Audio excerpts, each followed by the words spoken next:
노소영 아트센터 나비 관장, 뭐 노소영 씨 이름은 여러분 다 아실 거예요. 지금 이제 이혼 소송 항소심이 진행이 되고 있는데 첫 재판에 어제 직접 출석했습니다. 심경을 밝혔는데요. 그 장면부터 보시고 이어가 보도록 하겠습니다.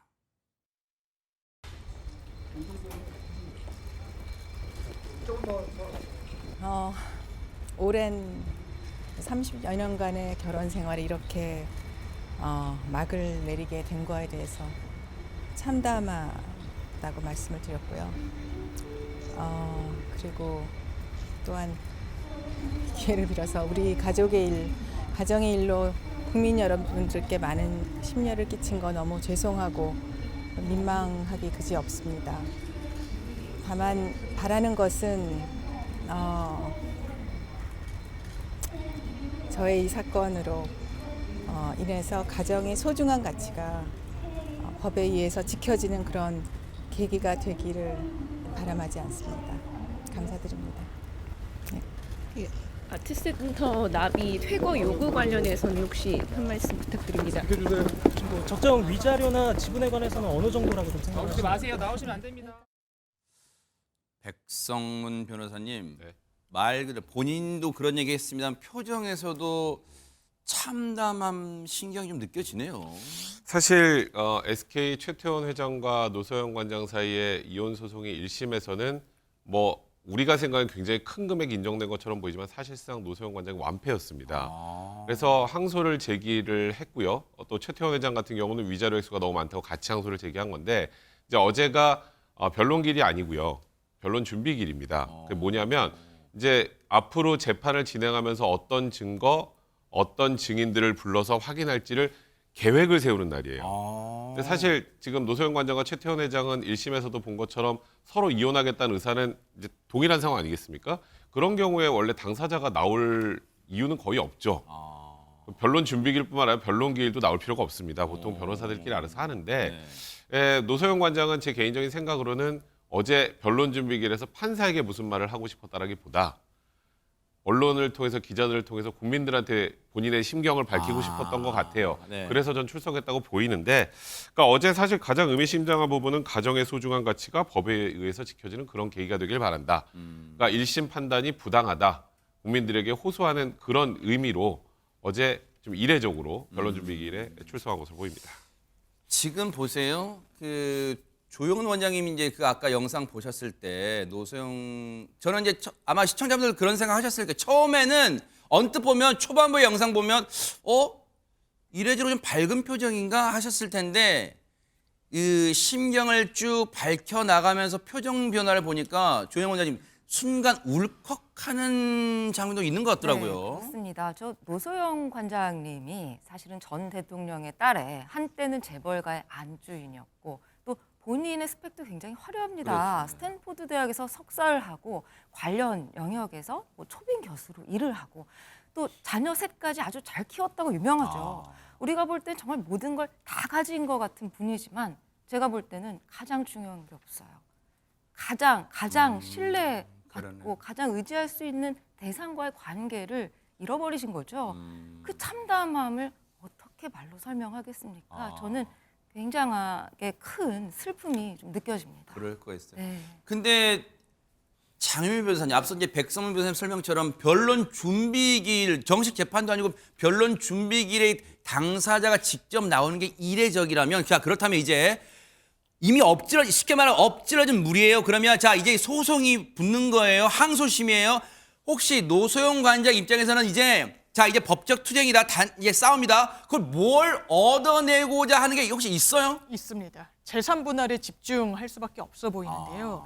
일단 1심에서 완패라고 말씀 주신 것처럼 노소영 관장 입장에서는 받아들이기 어려운 결론일 수밖에 없었을 겁니다.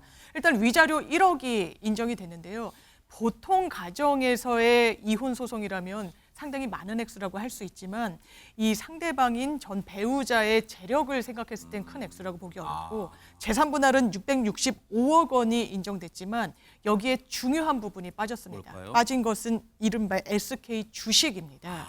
노소영 관장 같은 경우에는 SK 주식이 지금까지 같은 시장에서의 가격을 형성하는 데는 본인의 기여도가 충분히 반영이 됐다라고 주장하지만 법원이 전혀 받아들이지 않았습니다. 어허. 왜 이 부분이 관건이냐면 지금 최태원 회장이 보유하고 있는 SK 주식의 가치가 1조 원이 넘기 때문입니다. 여기에 40%만이라도 기여도가 인정되면 4천억인 것이거든요. 그런데 665억 사실 사실심 단계에서 증거를 재판 과정 중에 보여주고 증인을 부름으로써 인정될 수 있는 액수를 상환할 수 있는 마지막 기회입니다. 대법원에서는 증거 제출이 또 제한되기도 하고요. 그래서 마지막 승부수를 던지는 심정으로 오늘 첫 변론 준비 기일에도 출석을 한 것으로 보입니다. 그렇군요. 그래서 항소심 변론 준비기일에도 직접 출석해서 재판부에게도 재판부 그 판사님들 앞에도 참담하는 심경을 직접 밝혔다는 얘기가 지금 전해질 정도예요. 아니 그렇다면 안진용 기자님, 시청자분들에게 좀 알려드리세요. 설명 좀 해드리세요. 진짜 노소영 관이 그러면 요구하는 그 재산 분할 상황 그런 그 액수나 이런 건 어떻게 되는 거예요? 그러면? 네, 1심 재판에서 노 관장은 위자료 3억 원과 함께 최 회장이 가진 그룹 지주사 SK 주식 중 42.29%, 약 650만 주에 대한 재산 분할을 요구를 했습니다. 이걸 금액으로 환산하면은 약 1조 원 정도에 해당이 되니까 지금 현재 판단된 금액과는 굉장히 큰 차이를 보고 있죠. 네. 이에 대해서 일단 최 회장 측은 재산 분할액 665억 원에 대해서는 수긍을 하지만 이 위자료 1억 원과 이혼 청구 기각을 받아들일 수 없다면서 역시 항고를 해서 팽팽하게 평행선을 그리고 있습니다. 네. 앞서도 말씀드렸지만 액수만 놓고 보면 이제 시청자분들께서 아니 그것도 많구만 이렇게 하실 텐데 이제 상황이 금액만 놓고 판단하기는 지금 이 단순 판단하기에는 좀 이르다 그리고 좀 무리가 있다는 거예요. 그래서 찬찬히 들여다볼 필요가 있는데 이 소송을요 백성문 변호사님 이게 항소심이잖아요. 재판부가 누구냐에 따라서 판결이 좀 달라질 수 있고 그래요?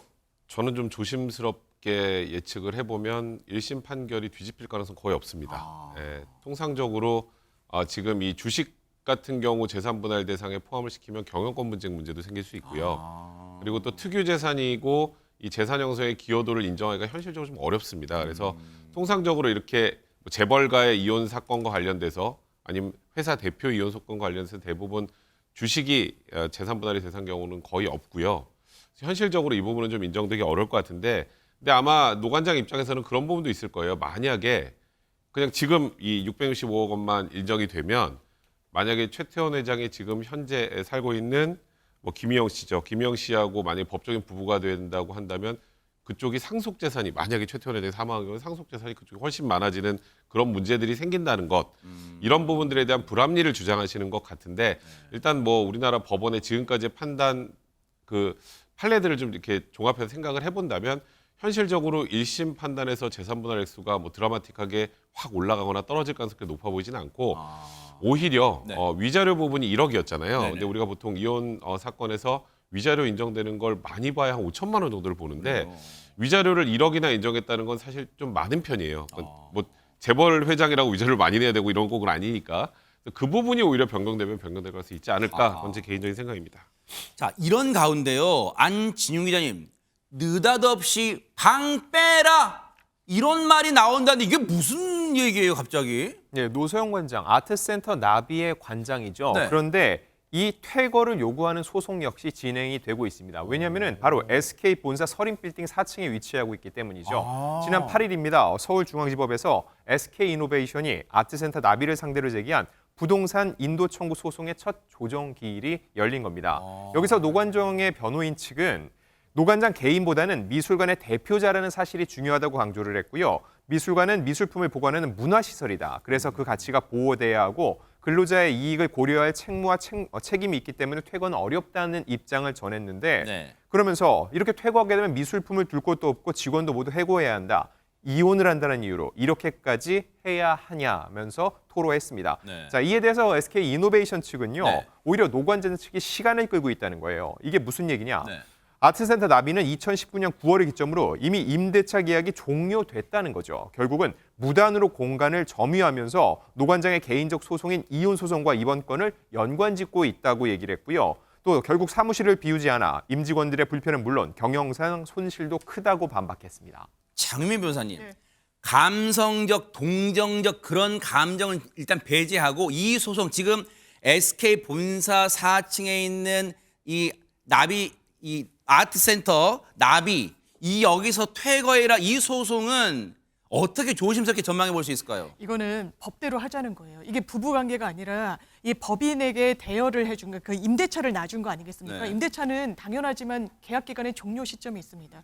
이 지금 SK 이노베이션 측에서도 계약 시점이 종료된 지 한참 지났는데 왜 퇴거하지 않느냐? 그러면 노소영 관장으로서는 아니 이혼한다고 이렇게까지 매정하게 할 수 있느냐라고 하지만 법리적인 관점에서만 보면 계약 기간이 종료하면 퇴거하고 이 부동산을 인도해줘야 되거든요. 임대인에게. 그렇다면 이 부분을 시간을 끌더라도 이 소송에서는 노 관장이 좀 패소할 가능성이 조심스럽지만 열려 있는 것 같습니다. 그러니까 이게 소송으로 끝까지 가면은 노 관장이 이게 어렵습니다. 조금 전에 장윤 변호사 말씀하셨던 것처럼 계약 기간이 종료됐기 때문에 그런데 주목할 건 조정기일이에요.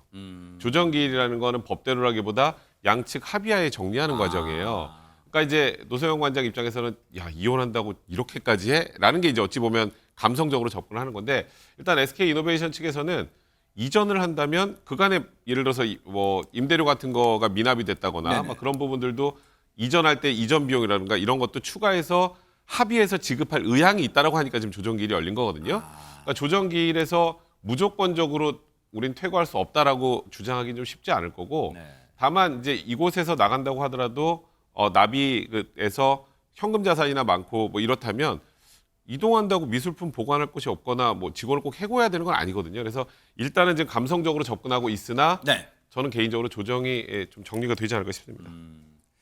사실상 세기의 결혼을 했던 두 사람이었던 만큼 이 이혼 과정도 세간의 관심이 자연스럽게 쏠리는 건 어찌할 수 없는 것 같긴 합니다. 보고 계십니까? 대박 사건. 네, 안녕하십니까? 김명준입니다. 여러분과 함께하는 뉴스파이터. 다양한 소식과 뉴스를 보고 싶으시면 화면 오른쪽을 꾹 눌러 구독해 주시길 바랍니다. TV로도 유튜브로도 여러분께 한 발 더 다가가겠습니다. MBN 뉴스와 뉴스파이터를 사랑해 주셔서 고맙습니다.